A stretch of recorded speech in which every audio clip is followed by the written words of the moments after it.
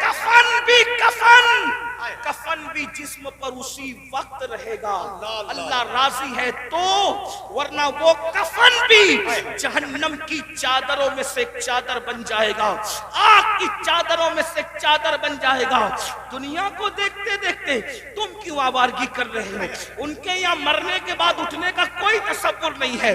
جو قوم آوارگی کرتی ہے وہ سوچتے ہیں مرنے کے بعد ہمیں آگ میں ڈال دیا گیا، قصہ ختم ہو گیا۔ ہمارے یہاں قصہ ختم نہیں ہوتا، پیدائش سے قصہ شروع نہیں ہوتا، موت پہ قصہ ختم نہیں ہوتا، بلکہ ایک بات کہوں، ہمارے مذہب میں جو اللہ رسول کا وفادار بن جائے اس کے لیے دنیا جتنی خوبصورت ہے اس سے زیادہ خوبصورت اس کی قبر ہے، اور اس سے زیادہ خوبصورت میدان محشر ہے، اور اس سے زیادہ خوبصورت اس کی آخرت ہے۔ وجہ یہ ہے کہ دنیا میں اتنا لمبا سفر کرو تو صرف گنبد نظر آتا ہے، اور قبر میں جاؤ تو گنبد والے محمد الرسول اللہ کا جلوہ نظر آتا ہے۔ نعرہ تکبیر، نعرہ رسالت، نعرہ حیدری، فیضان غوث اعظم، مسلک اعلی حضرت، زندہ باد زندہ باد۔ اس لیے میں اپنے جوانوں سے کہتا ہوں کہ حج کو جانے سے جتنی خوشی ہوتی ہے اس سے زیادہ خوشی مر جانے میں ہونا چاہیے، کہ حج کو جانے پہ کعبہ نظر آتا ہے، مر جانے پہ کعبے کا کعبہ نظر آتا ہے۔ ارے زندہ باد زندہ باد۔ میرے امام کہتے ہیں قبر میں لہرائیں گے تا حشر چشم نور کے، جلوہ فرما ہوگی جب طلعت رسول اللہ۔ کیا مقام ہے قبر کا، لیکن کس کے لیے؟ وفاداروں کے لیے، زانیوں کے لیے نہیں، سود کے دھندے کرنے والوں کے لیے نہیں، عورتوں پر پاپ کی نظر ڈالنے والوں کے لیے نہیں، نرم نرم گدوں پہ لیٹ کر کے زنا کی فلمیں دیکھنے والوں کے لیے نہیں، اپنے مال کو حرام کاموں پہ خرچ کرنے والوں کے لیے نہیں، اپنے مال سے کسی پہ ظلم کرنے والوں کے لیے نہیں، اپنے مال سے فرعون اور فرعونیت جیسے دعوے کرنے والوں کے لیے نہیں، اپنے مال کے غرور میں مسجدوں کو ویران کرنے والوں کے لیے نہیں، علماء کا مذاق اڑانے والوں کے لیے نہیں، علماء کو حقیر جاننے والوں کے لیے نہیں، دین کا مذاق اڑانے والوں کے لیے نہیں۔ جو نبی کا وفادار ہے اس کی قبر جنت کے باغوں میں سے باغ ہے، حضور آئیں گے اور قبر جگمگائیں گے۔ سوچو تو صحیح، اللہ اکبر، حضور کہاں آئیں گے نہیں آئیں گے کوئی گارنٹی نہیں ہے، لیکن وفادار کی قبر جگمگانے کے لیے ضرور تشریف لائیں گے۔ کتنی خوبصورت ہے مومن کی موت۔ میرے امام کہتے ہیں جان تو جاتے ہی جائے گی قیامت، یہ ہے اب یہاں مرنے پہ ٹھہرا ہے نظارہ تیرا۔ تو عرض یہ کر رہا تھا ان کے چہروں پر آگ کی برسات ہوگی جو سب کی سنتے تھے، اللہ رسول کی نہیں سنتے تھے۔ بتاؤ مسجد آباد کرنے کا حکم کس کا ہے؟ اللہ اس کے رسول کا حکم ہے۔ سود سے حرام سے بچنے کا حکم کس کا ہے؟ اللہ رسول کا ہے۔ آج سود کتنی تیزی سے بڑھ رہا ہے، بیاج کتنی تیزی سے مسلمانوں میں بڑھ رہا ہے۔ بڑی معذرت کے ساتھ اتنا لے لو اتنا بھرتے رہو، اتنا لے لو، اتنا ہفتے دیتے رہو۔ مسلمانوں یاد رکھنا، مال ہی سب کچھ ہے، دولت ہی سب کچھ ہے۔ سوچو تو صحیح، حلال کمانے والے دنیا سے گئے، ساتھ میں کیا لے کر گئے؟ عبد الرحمن ابن عوف، سیدنا عبد الرحمن ابن عوف صحابی رسول ہے، اور کوئی معمولی صحابی نہیں، عشرہ مبشرہ میں سے ہے، اور وہ صحابی ہے جن کے پیچھے کھڑے ہو کر رسول اللہ نے نماز ادا فرمائی۔ چند خوش نصیب اصحاب وہ ہیں، چند خوش نصیب اصحاب وہ ہیں جن کو یہ شرف حاصل ہے کہ وہ نماز پڑھا رہے تھے تو ان کی امامت کی تائید میں حضور ان کے پیچھے کھڑے ہو گئے۔ وہ ان میں سے ایک عبد الرحمن ابن عوف ہے۔ سوچو تو صحیح، غور تو کریں، ایسے صحابی بہت مالدار، ان کے گھر کا سونا پھاوڑے سے کھود کر تقسیم کیا گیا، اتنے مالدار تھے عبد الرحمن ابن عوف۔ حلال کمایا نا، عبد الرحمن ابن عوف کیا لے گئے؟ حلال کما کر بھی کیا لے گئے؟ سوچو، اتنے بڑے صحابی حلال کما کے کیا لے گئے؟ لے گئے کوئی دنیا کا مال؟ تو جو حلال کمائے وہ ساتھ نہیں لے جاتا، تو جو تم حرام کما رہے ہو کیا ساتھ لے جاؤ گے؟ اور سوچتے ہو کہ حرام سے اپنے بچوں کو جو پال رہے ہو، یہ حرام کھانے والے تمہارے بچے جن کا گوشت حرام سے بن رہا ہے، خون حرام سے بن رہا ہے، یہ تمہارے وفادار رہیں گے؟ بتاؤ، اولاد غدار کیوں ہوتی ہے؟ آج بڑی سے بڑی اسکول میں پڑھا رہے ہو پھر بھی اولاد غدار ہے، بڑے بڑے شہروں میں بڑے بڑے کالجز میں بیٹھتے ہو پھر بھی اولاد غدار ہے۔ کیوں؟ اس لیے کہ تعلیم تو اچھی ہے، لیکن جو حرام کا خون اور حرام کا گوشت ہے وہ وفادار بننے نہیں دیتا کسی کو۔ پہلے اتنی بڑی بڑی اسکولیں نہیں تھی، اتنے بڑے بڑے کالجز نہیں تھے، لیکن اولاد ماں باپ کی وفادار ہوتی تھی، ملک و ملت کی وفادار ہوتی تھی۔ بھائی اولاد کی وفاداری غذا کی بنیاد پہ ہوتی ہے، کالجز اور عمارتوں کی بنیاد پہ نہیں ہوتی، کالجز اور عمارتوں کی بنیاد پہ نہیں ہوتی۔ ایک واقعہ سنیں، بہنیں بھی موجود ہیں، ان کی توجہ چاہتا ہوں۔ آپ نے سن رکھا ہوگا حضرت ٹیپو سلطان، بڑا مشہور نام ہے ہندوستان میں، یہی تو اپنی پہچان ہے، ہم جیسے بہادر، ہمارے جیسا کوئی بہادر نہیں۔ وجہ، جن کی عقلوں پہ پتھر، جن کے مذہب میں پتھر، جن کے عقیدے میں پتھر، وہ کیا بہادر ہو سکتے ہیں؟ بہادر تو وہ قوم ہے جس کے پاس قرآن ہے، جس کے پاس زندہ رحمان کا عقیدہ، جس کے پاس، ارے ہم سے زیادہ بہادر بھی کوئی ہوا ہے؟ ہمارا نبی اتنا طاقتور ہے کہ زمین پہ کھڑے رہ کر اشارہ کرے تو چاند ٹکڑے ہو جائیں۔ بڑے سے بڑا بہادر کاغذ کو اشارے سے ٹکڑے نہیں کر سکا، اشارے سے تو کاغذ بھی ٹکڑے نہیں ہوتا۔ اپنے نبی کی طاقت کا اندازہ لگاؤ، ان کے اشارے سے چاند ٹکڑے ہو گیا۔ طاقت ہمارے یہاں ہے، قوت ہمارے یہاں ہے، اور پھر ہمارے یہاں صدیق اکبر جیسا بہادر، فاروق اعظم جیسا بہادر، عثمان غنی جیسا بہادر، علی مرتضی فاتح خیبر جیسا بہادر، کہ کبھی زنجیر ہلتی ہے کبھی در کانپ جاتا ہے، علی کا نام سن کر اب بھی خیبر سبحان اللہ، صلاح الدین ایوبی جیسا بہادر ہمارے اندر ہے، طارق بن زیاد جیسا بہادر ہمارے اندر ہے، نور الدین زنگی جیسا بہادر ہمارے اندر ہے۔ یہ بہادروں کی ایک فہرست ہے ہمارے پاس۔ تو ٹیپو سلطان بھی بڑا بہادر، جب تک سلطان زندہ تھے انگریزوں کی ہمت نہیں ہوئی کہ کہہ سکے کہ بھارت ہندوستان ہمارا ہے۔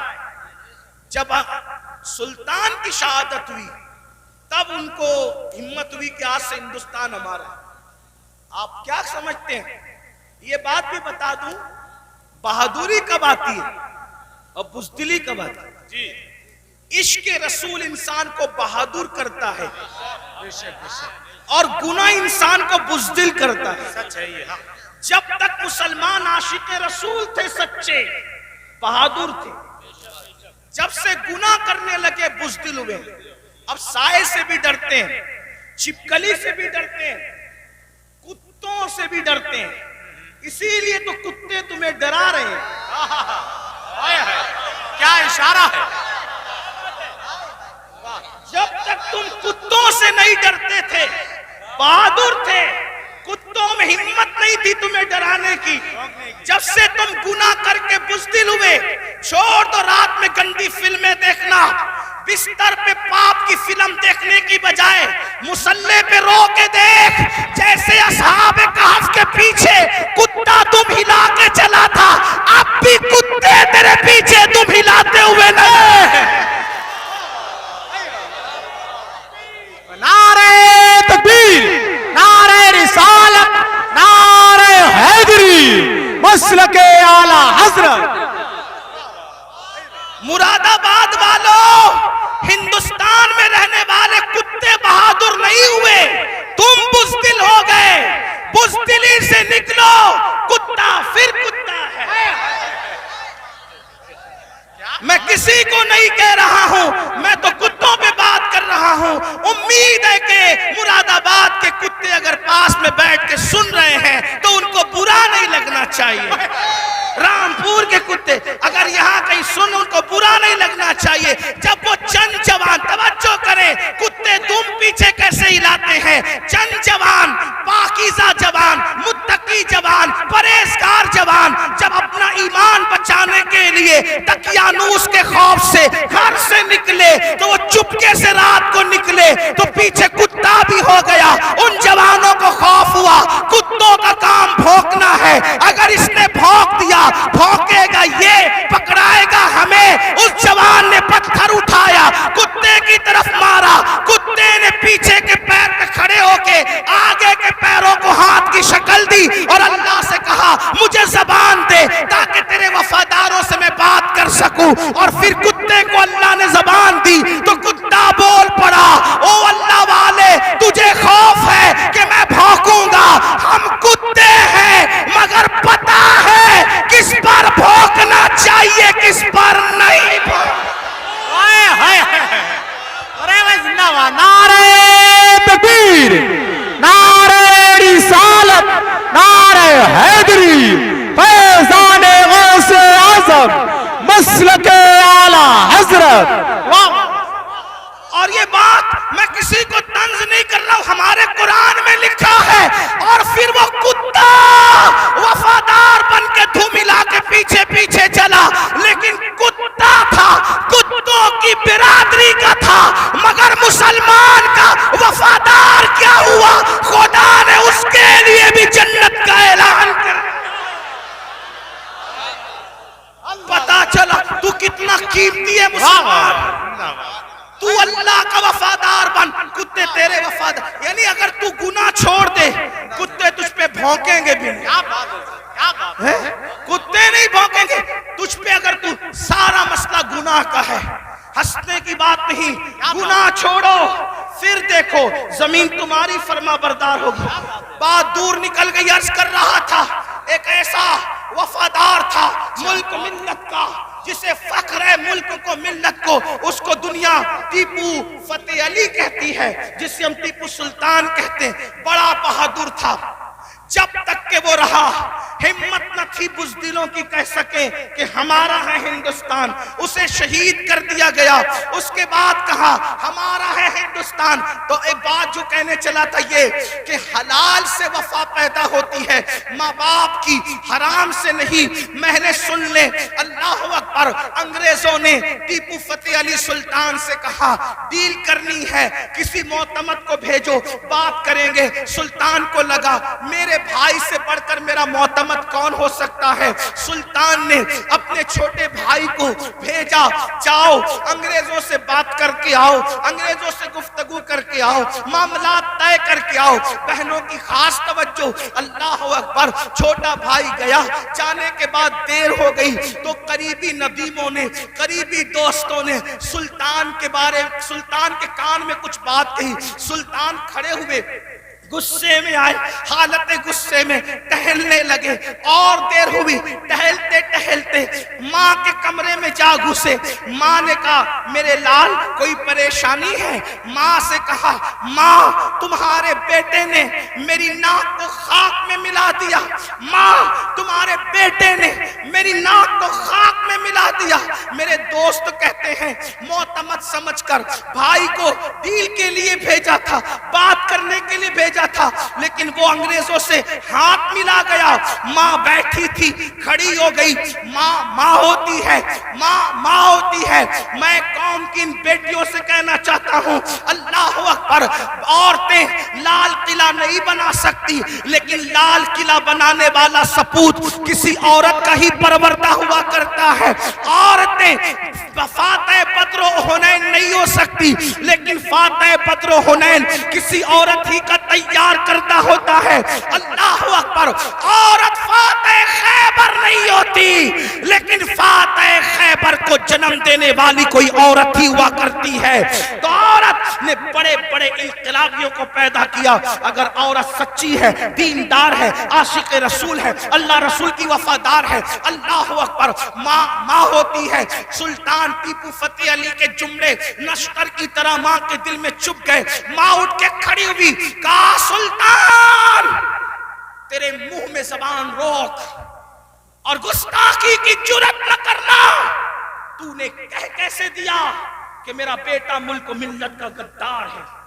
سن لے، نہ تو غدار ہو سکتا ہے، نہ وہ غدار ہو سکتا ہے۔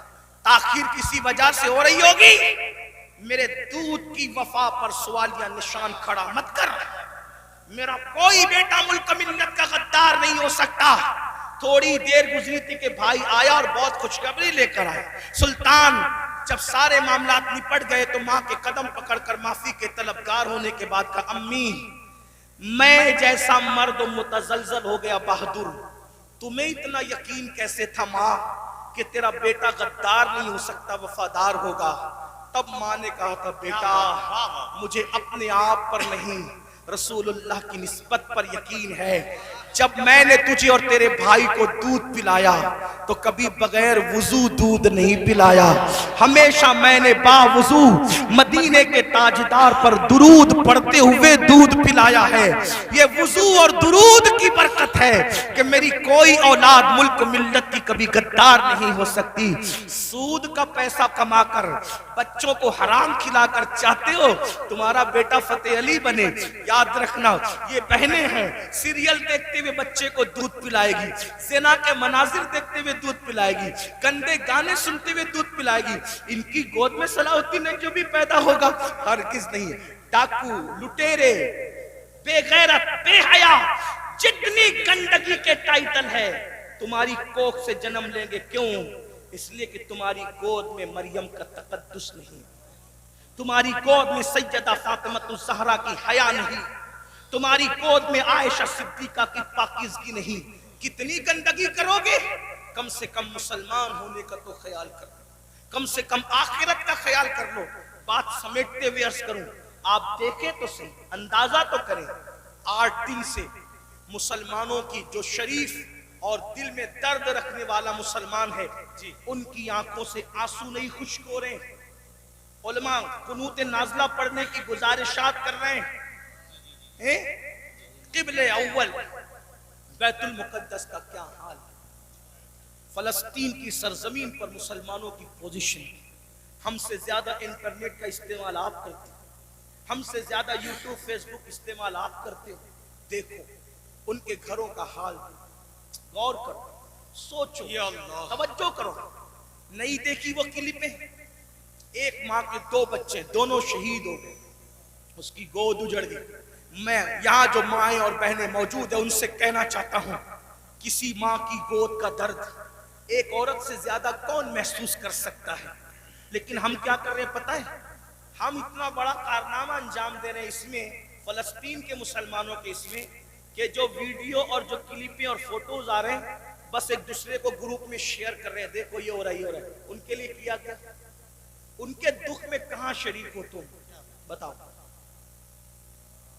اللہ کے رسول صلی اللہ علیہ وسلم نے فرمایا، مومن ایک جسم کی طرح ہوتا ہے، جسم کے کسی بھی حصے کو تکلیف پہنچے پورا جسم تڑپے گا۔ آنکھ میں اگر کچرا چلا جائے آنکھ روئے گی، دماغ مشورہ دے گا، ہاتھ حرکت کرے گا، پلان بنے گا، کچرا نکالا جائے گا۔ کوئی یہ کہے گا کہ نہیں، ہاتھ یہ نہیں کہے گا کہ مجھے تکلیف نہیں ہے میں کچھ نہیں کروں گا۔ دماغ کہے گا کہ مجھے کوئی پرابلم نہیں ہے، میں کچھ نہیں کروں گا، مجھے کیا، میں ٹرائی نہیں۔ جب تک جسم میں جان ہے، کوئی تک گزرو، پیر درد کر رہا ہے، آنکھ رو رہی ہے، دل دھڑک رہا ہے، حالانکہ آنکھ اور پیر میں کتنا فاصلہ ہے، ہاتھ بے چین ہو رہا ہے، دل کی دھڑکنیں تیز ہو رہی ہے، کب تک؟ جب تک جسم میں جان ہے۔ لیکن جان نکل گئی، پھر اس کو مارو کاٹو کچھ بھی کرو، کوئی تکلیف ہوگی، کوئی درد ہوگا؟ نہیں ہوگا۔ تو جب تک مسلمانوں میں ایمان ہے، کسی بھی مسلمان کو دنیا کے خطے میں تکلیف پہنچے گی، وہ تڑپے گا، وہ بے چین ہوگا، وہ بلبلائے گا، وہ بلکے گا۔ آپ سے پوچھتا ہوں، کیا دکھ میں شریک ہوئے؟ ہاتھ مت اٹھانا، لیکن اپنے آپ میں ڈوب کر سوچو، کتنے مسلمان ہیں جنہوں نے فلسطینی مسلمانوں کے لیے اللہ کی بارگاہ میں رو رو کر دعا کی؟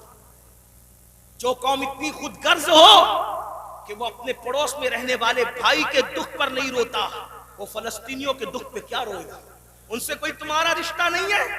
جن کی گود خالی ہو گئی، جن کے گھر ویران ہو گئے، آبادیاں قبرستانوں میں تبدیل ہو گئی، سوچو ان کے گھر کی چھت بھی ختم ہے، وہ بغیر چھت کے زندگی گزارے، جوان عورتیں بیوہ ہو گئی ہیں، لاشیں اتنی لاشیں ہیں کہ پہچان نہیں ہو رہی ہے، دفن کرنے کے لیے جگہ کا معاملہ، کفن کا معاملہ۔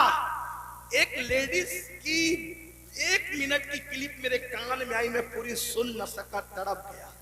وہ کہہ رہی تھی انگلش میں کہ ہمارے چھوٹے چھوٹے فلسطینی بچے اب اپنے ہاتھوں پر نام لکھ رہے ہیں، اور اپنے ہاتھوں پر اس لیے نام لکھ رہے ہیں کہ ان کو ایسا لگتا ہے پتہ نہیں ظالم اسرائیل کی طرف سے کب بم برس جائے اور ہم مر جائیں تو نام ہاتھ پہ لکھ دے تاکہ ہمارے گھر والے اسی نام کی وجہ سے ہمیں پہچان سکیں۔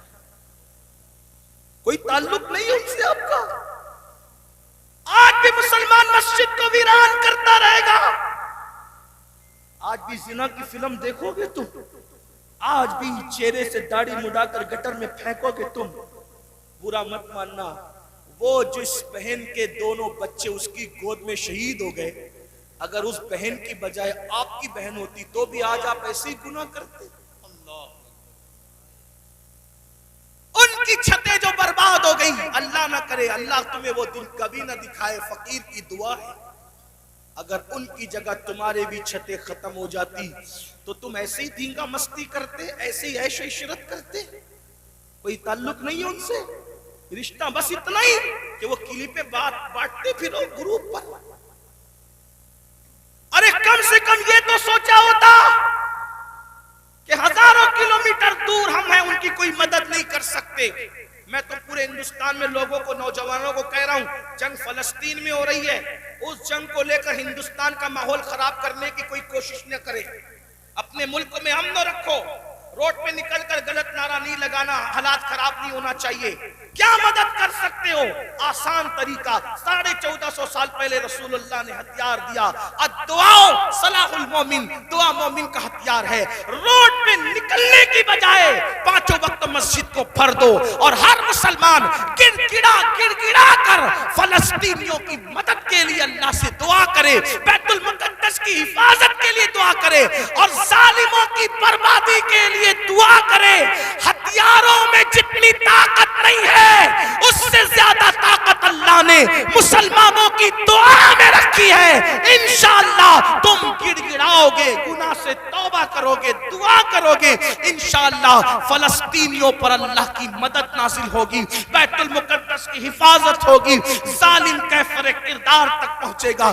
لیکن بڑی معذرت کے ساتھ نہیں آتے ہو نا، مسجد کی طرف نہیں آتے ہو، سب طرف جانا چاہتے ہو، مسجد کی طرف نہیں آتے ہو۔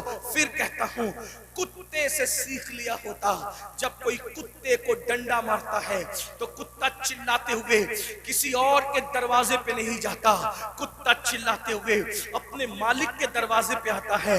کتے کو پتا ہے کوئی مار رہا ہے، اگر مار سے مجھے کوئی بچا سکتا ہے تو میرا مالک ہی بچا سکتا ہے۔ مسلمانوں، دنیا تمہیں اتنا پیٹ رہی ہے، دنیا تمہیں اتنا لوٹ رہی ہے، کتا سب پٹنے کے بعد مالک کی چوکھٹ پہ آ جاتا ہے. تم انسان ہو کر کب آؤ گے مالک کے دروازے پر؟ اللہ کے دروازے پہ کب آؤ گے؟ یاد رکھنا کل بھی اپنے مسائل کا حل اللہ کی چوکھٹ پہ تھا, خدا کے در پہ تھا. آج بھی اپنے مسائل کا حل اللہ کی بارگاہ میں ہے. پلٹ آؤ اللہ کی طرف. کہیں پناہ نہیں ملے گی, پناہ ملے گی تو اسی کی بارگاہ میں ملے گی. رجوع ہو جاؤ اس کی طرف. گناہ کر کے نہ کسی کو عزت ملی ہے نہ آپ کو عزت مل سکتی ہے. مجھے پتا ہے ان ہزاروں جوانوں میں کچھ ایسے سعادت مند چہرے مجھے نظر آ رہے ہیں جن کے دلوں میں واقعی امت کا درد ہے, قوم کا درد ہے. وہ پلٹیں گے, وہ توبہ کریں گے, وہ نادم ہوں گے. ہاں ہاں میری قوم کے جوانوں ضرور یاد رکھو, ہر دروازے پہ جا کر کے اگر انسان جرم کا اعتراف کرتا ہے, دنیا کی عدالتوں کا دستور ہے جہاں پر جرم کو قبول کر لو تو عدالتیں سزا سناتی ہے. ایک میرے اللہ کی عدالت ہے, وہاں جرم قبول کر لو تو سزا نہیں سنائی جاتی بلکہ معاف کر دیا جاتا ہے. ہر جگہ کا دستور ہے کہ اگر جرم قبول کر لو تو لوگ ذلیل کرتے ہیں. یہ میرے اللہ کی شان ہے, جرم قبول کر لو تو یحب التوابین کا خوبصورت تمغہ گلے میں ڈال دیا جاتا ہے اور محبوب بنا لیا جاتا ہے. تو آؤ نا میرے بھائیو, اللہ سے دور کیوں ہو؟ وہ اللہ جس کا فرمان ہے کوئی میری طرف چل کے آتا ہے تو میری رحمتیں اس کی طرف دوڑ کر جاتی ہے. یاد رکھنا لڑکا لڑکی کے ناجائز تعلقات میں کوئی لطف نہیں ہے, یہ توائی ہے. آؤ اللہ سے تعلق جوڑیں, آؤ اس کے قریب ہو جائیں. میں نے تو یہ بزرگوں سے سنا بھی اور محسوس بھی کیا, سب سے تعلق جوڑنا مشکل ہے. توجہ ہے, رضا نگر رامپور والوں توجہ ہے, گرد نواز سے آنے والے, سب سے تعلقات بنانا مشکل ہے. سب سے آسان اگر کسی سے تعلق بنانا ہے تو اللہ سے. جلدی ناراض نہیں ہوتا, توجہ, جلدی ناراض نہیں ہوتا, جلدی راضی ہو جاتا. رب کو منانا بہت آسان ہے, لیکن یہ میری قوم کی جفاکاریوں کا ماتم کون کرے؟ سب کو منانا چاہتے ہیں, رب کو نہیں منانا چاہتے, کیونکہ رب کی ناراضگی کی ان کے پاس اہمیت کیا ہے؟ سیٹ ناراض نہیں ہونا چاہیے, بیوی ناراض نہیں ہونا, حتیٰ کہ جن بچوں کو ہم نے پیدا کیا, جو ہم سے پیدا, وہ بچے ناراض نہیں ہونا چاہیے. بچے کہے بیٹا ابا کھلونا لے کر آنا, بھول گئے تو کہتے بیٹا سوری, سوری بیٹا نہیں لا سکا, بھول گیا نا, کل لائیں گے. اس سنڈے نہیں لے کر کے چلے تفریح کے لیے. ہم بھی 50 بار سوری بول چکے اپنے بچوں کو, اس لیے کہہ رہا ہوں. ہاں لیکن آپ سے پوچھتا ہوں, اپنے چھوٹے چھوٹے بچوں کو منانے کی فکر ہے, وہ یار وہ رب, اب ذرا غور کرو اس کی نعمت پہ کرو. چلے بات میں ختم کرنے لگا تھا, لیکن ایک بات بہت سوچنے کی ہے. جی حضرت, اس کی نعمتوں پہ غور کرو. اللہ تعالیٰ پیدا ہونے سے لے کے مرے دم تک ہمیں آکسیجن دیتا ہے. اپنے گھر پہ کیا بل آتا ہے مہینے کا؟ کسی گھر بھیجا اللہ پاک نے کوئی بل بھیجا؟ کچھ مانگا اللہ نے؟ اگر 8 گھنٹے ڈاکٹر آکسیجن لگائے نا تو اتنا لمبا بل آتا ہے کہ انسان سوچنے لگتا ہے کہ میں کہاں چلا گیا تھا. یہی ہے نا جی, ڈاکٹر نے 8 گھنٹے کی آکسیجن دی تو ہزاروں وصول کر لیا ہے نا, ہے نا. اللہ تعالیٰ نے پوری زندگی آکسیجن ہمیں فری میں. کچھ مانگا, بولو کچھ مانگا اللہ نے؟ مجھے بتاؤ تو صحیح, کچھ مانگا اللہ نے؟ کچھ نہیں. یہ زمین اللہ نے دی ہے چلنے کی, آسمان کا سائبان. میرے بھائی جب سوتے ہو نا تو یہ کیڑے مکوڑے ہمارے ناک اور کان میں نہیں جاتے. 99% لوگوں کے کان میں کیڑے مکوڑے, حالانکہ کیڑے کی فطرت ہے کہ جب سوراخ دیکھے گا تو اس میں گھس جائے گا. کیوں نہیں جاتے پتہ ہے؟ 60 فرشتے ہر انسان پر اللہ نے حفاظت کے لیے مقرر کر رکھا ہے. ناک اور کان میں کیڑے بھی نہ جائے میرا اللہ بچاتا ہے. سوچو تو صحیح, نہیں غور کرو. گھر سے نکلتے ہو نا اللہ کا نام لے کر, 2 فرشتے حفاظت کے لیے مقرر کرتا ہے جب تک گھر پر لوٹ نہیں جاتے. ماں کے سینے میں دودھ کس نے پیدا کیا؟ پیدا ہونے سے پہلے اللہ نے, اور سینے میں دودھ پیدا کرنے کے بعد ماں کے دل میں ممتا بھی پیدا کی کہ اس کو پلا.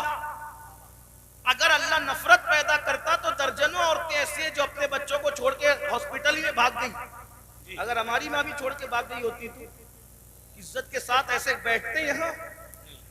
تو اس ماں کے دل میں کس نے پیار دیا؟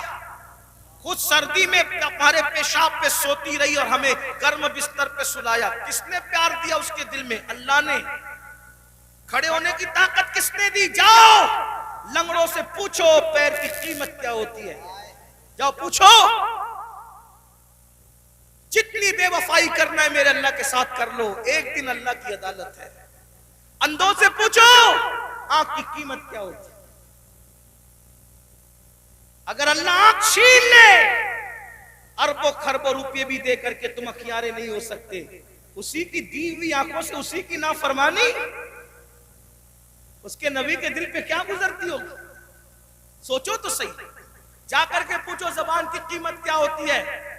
جس کی آواز نہیں نکلتی، جس کو منہ نہیں ہے، اتنی ساری نعمتیں لے کر بیٹھے ہو، پھر اس سے بے وفائی. اقبال نے کہا تھا بتوں کو تجھ سے امید، بتوں سے تجھ کو امیدیں، خدا سے نامی دی. مجھے بتا تو صحیح اور کافری کیا ہے؟ کفر کس چیز کا نام ہے؟ کہتے ہو اللہ نے ہمیں دیا کیا؟ میں نے کہا لگا قیمت آنکھ کی، لگا قیمت کان کی، لگا قیمت زبان کی، لگا قیمت کڈنیوں کی، لگا قیمت خون کی. ارے جن کو ڈائلیسس کیا جاتا ہے ان کو کتنے روپے ہر مہینے خرچ کرنے ہوتے ہیں. میرا اللہ روزانہ تازہ خون پیدا کرتا ہے. کچھ مانگتا ہے اس کے عوض میں؟ کچھ نہیں مانگتا. پھر بھی اس سے بے وفائی. کب تک ادھر ادھر بھٹکتے رہو گے؟ موت ہے. کب تک اس سے جفا کرو گے؟ موت ہے. کب تک اس کو ناراض کرو گے؟ موت ہے. میرے بھائیوں اتنا سوچو، دنیا میں اتنا دیا ہے، آخرت میں کتنا دے گا؟ وفادار تو بن کے دیکھ، وفادار تو بن کے دیکھ. سب کے لیے روئے ہونا، کبھی میرے اللہ کے لیے بھی رو کے دیکھ. سب سے دوستی کا ہاتھ بڑھایا نا، کبھی اس کے بھی دوستی کا ہاتھ اس سے بھی بڑھا کے دیکھو. کبھی ادھر بھی قریب آ کر دیکھو. میں پورے یقین سے کہہ رہا ہوں جس دن تم اس کے ہو جاؤ گے تمہیں کسی کی دعا کی ضرورت بھی نہیں پڑے گی. تم خود جس کے سر پہ ہاتھ رکھ دو گے اس کی قسمت بدل جائے گی. جس کے گھر میں تم جا کے بیٹھ جاؤ گے برکتوں کا نزول ہوگا. اس کے ہو کے تو دیکھو. آسان ہے اس کا بننا. گناہ سے نکلو، توبہ کرو، اللہ کو مناؤ، اللہ کو گڑ گڑاؤ، اللہ کی بارگاہ میں گڑ گڑاؤ، آہو بکا کرو. سب کے لیے رو چکے، اس کے لیے رو کے دیکھو کتنا سکون ملتا ہے. سب کے پاس گڑ گڑا چکے، اس کے پاس گڑ گڑا کے دیکھو کتنا قرار ملتا ہے. سب کے یہاں عرضیاں لگا چکے، اس کی بارگاہ میں عرضیاں لگا کر کے دیکھو. آخری جو بات کہنی ہے سنیں. ایک بہت خوبصورت جوان تھے، حضور علیہ السلام ان سے پیار کرتے تھے کیونکہ جوانی میں وہ سردار بن گئے تھے. سردار کس کے؟ قبیلے کے. قبیلے کے سردار بن گئے تھے. اس خوبصورت جوان کا نام حدیث میں دہیہ کلبی آتا ہے. بنو کلب کے سردار تھے، دہیہ نام تھا، دہیہ کلبی. حضور کی تمنا تھی یہ جوان سدھر جائے. یہ جوان، حضور جوانوں سے بہت پیار کرتے تھے اور جوانوں کے سدھرنے پہ حضور کو بڑی خوشی ہوتی تھی. اور حضور علیہ السلام جن جوانوں کے پیچھے کام ہوتی تھی ان جوانوں کے لیے بہت دعائیں بھی کرتے تھے، اس لیے کہ جوان جوان ہوتا ہے. حضور کی خاص توجہ جوانوں کی طرف تھی. دیکھو حضور علیہ السلام کے صحابہ حضور کے پردہ فرمانے کے تقریباً آدھی صدی تک کے لوگوں کی رہنمائی کرتے رہے، بلکہ پونا صدی تک. تو جو لوگ سب جوان تھے تبھی تو نا. سعد ابن ابی وقاص اس وقت جنگ میں شریک ہوئے جب ان کے چہرے پہ داڑھی بھی نہیں نکلی تھی. مولا علی 9 سال یا 8 سال کی عمر کے تھے جب آپ نے کلمہ پڑھا. حضرت سیدنا فاروق اعظم 30-32 سال کے تھے جب آپ نے کلمہ پڑھا. حضور نے ٹارگٹ جوانوں کو کیا.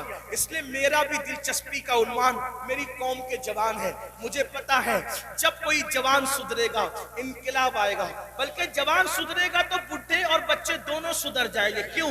کیونکہ جب جوان بیٹا مسجد جائے گا، جوان بیٹا مسجد جائے گا تو بوڑھا تو شرم کے مارے مسجد آنا ہی ہے کہ وہ سدھر گیا، اب میرے پیر قبر میں لٹک رہے، میں گھر میں کیسے بیٹھوں؟ اس نے تو سدھرنا ہی ہے۔ لیکن جوان باپ کو جب بچہ مسجد جاتے دیکھے گا تو بچہ باپ کی انگلی پکڑ کر خود ہی جائے گا۔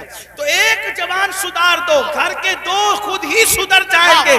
اس لیے اقبال نے بھی جوان کو ٹارگٹ کیا، کہتے نہیں تیرا نشے من قصر سلطانی کے گنبد پر، نہیں تیرا نشے من قصر سلطانی کے گنبد پر، تو شاہی ہے بسیرا کر پہاڑوں کی چٹانوں میں۔ اور عقابی روح جب بیدار ہوتی ہے جوانوں میں، نظر آتی ہے ان کو اپنی منزل آسمانوں میں۔ چھوڑ دو گناہ، اگر جوانی میں گناہ چھوڑ دو گے اللہ کے محبوب بن جاؤ گے، اللہ کے مقبول بن جاؤ گے۔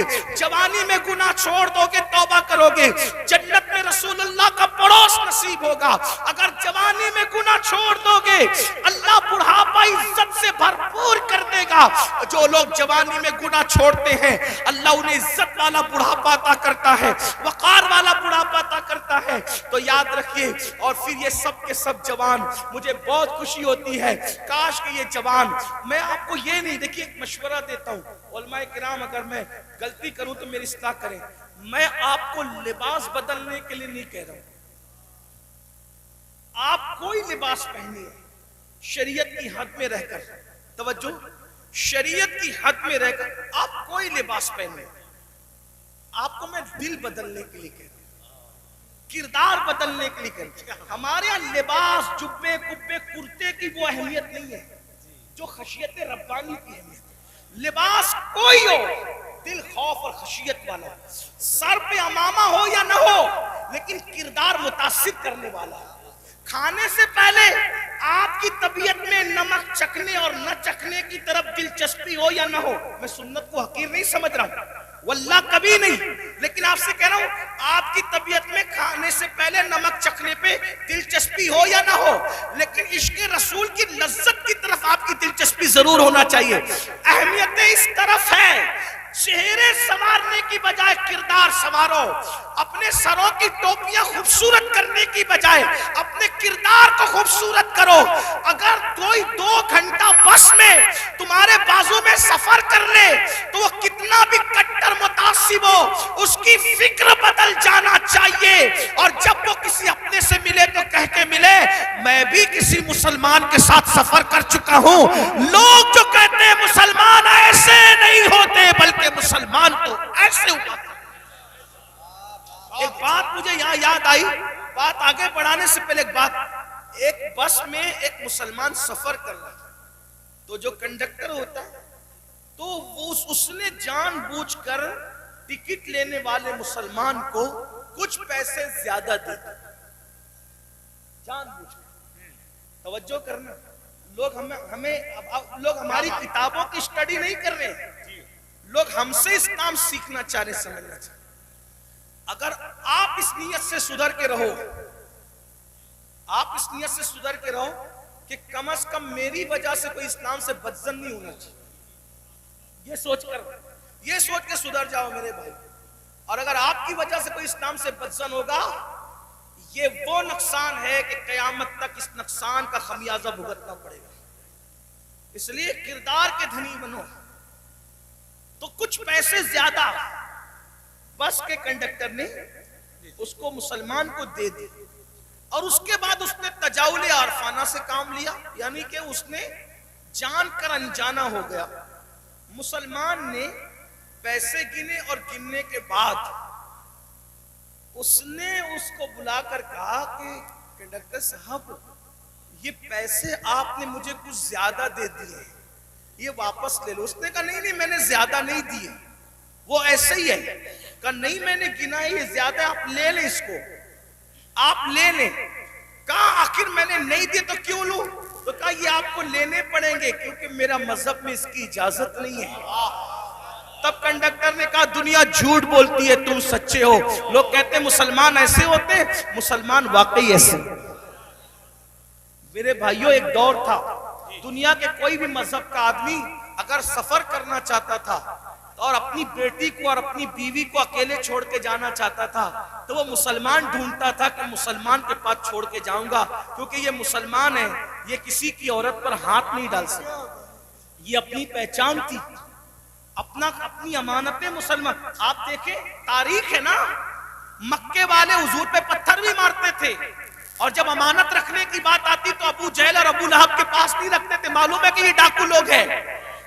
پتھر جس کو مار رہے ہیں اسی کے پاس اپنی امانت رکھنے کے لیے آ رہے ہیں, کیونکہ جانتے ہیں کہ یہ محمد الرسول اللہ صادق بھی ہے, امین بھی ہے, یہاں سے ہماری امانت میں خیانت نہیں ہو سکتی.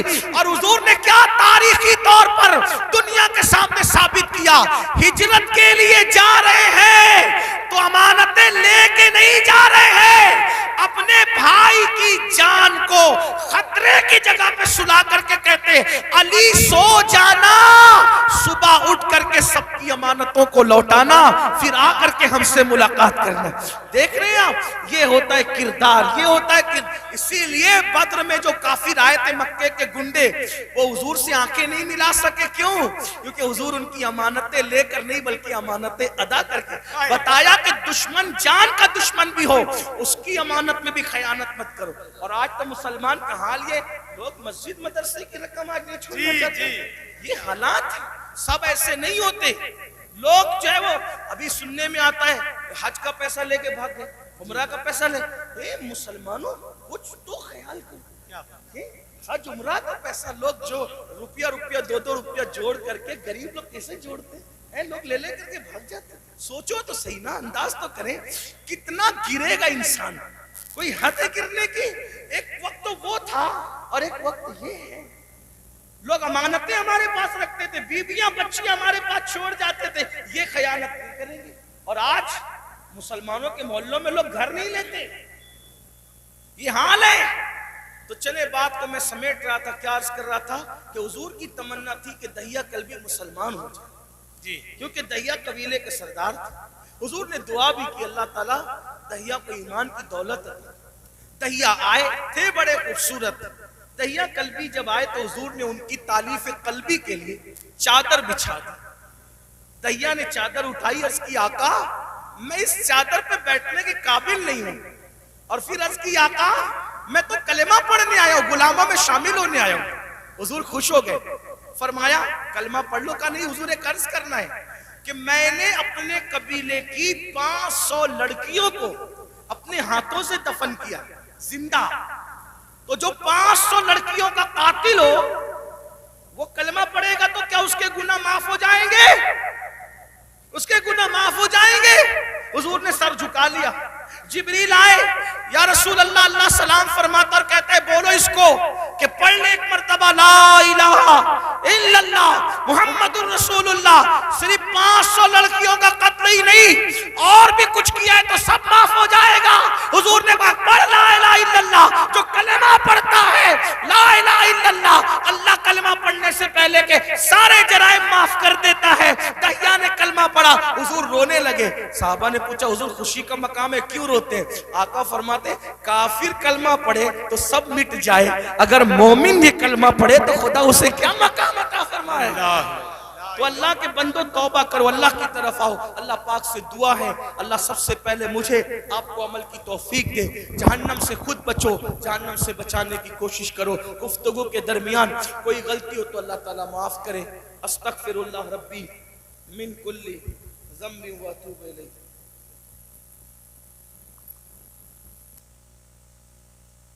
للہ یہ سچی بات ہے. دیکھیے قیامت کی نشانیوں میں سے نشانی یہ بھی ہے کہ اللہ کے نیک بندے ہم سے اٹھتے جائیں گے, علماء ربانیین اٹھتے جائیں گے. بریلی شریف میں سلسلہ نقشبندیہ کی ایک عظیم خانقاہ کے سجادہ نشین حضرت پیر ثقلین میں صاحب اس دار فانی سے پوچھ کر گئے انا للہ و انا الیہ راجعون.